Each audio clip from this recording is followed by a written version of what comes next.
Well, hey there. It was an ugly day on Wall Street with the major indexes falling precipitously in the aftermath of that tariffs announcement in the Rose Garden, where President Trump announced 10% baseline tariffs on basically every country around the world, with these so-called reciprocal tariffs, in some cases tacking on more percent in terms of how much importers in this country will have to pay to bring in items from abroad, like, for example, China, where the effective tariff rate is now 54%. Just to recap the Wall Street action today, the Dow Jones Industrial Average fell by 4%. In fact, that 1,700-point drop was the fifth worst in history. The S&P 500, which is generally seen as a more broad-based measure of the overall stock market, fell by almost 5%. And then the NASDAQ Composite, that's the tech-heavy sector, leading the sell-off by falling almost 6%. So it was an ugly day on Wall Street, expanding what has been a pretty nasty 2025, with markets and investors spooked by the specter of these tariffs perhaps tilting the United States into a recession.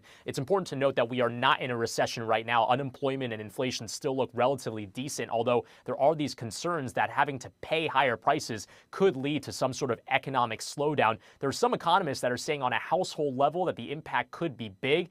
Gregory Dacko, the chief economist at EY, says that the median household could face almost a $700 annual hit to their income as a result of the equivalent price increases for buying basically everything. And again, the Chinese tariffs are particularly impactful when you consider that China is the next largest economy in the world after the United States. But again, Wall Street, very jittery after that tariff announcement yesterday. I'll send it back to you.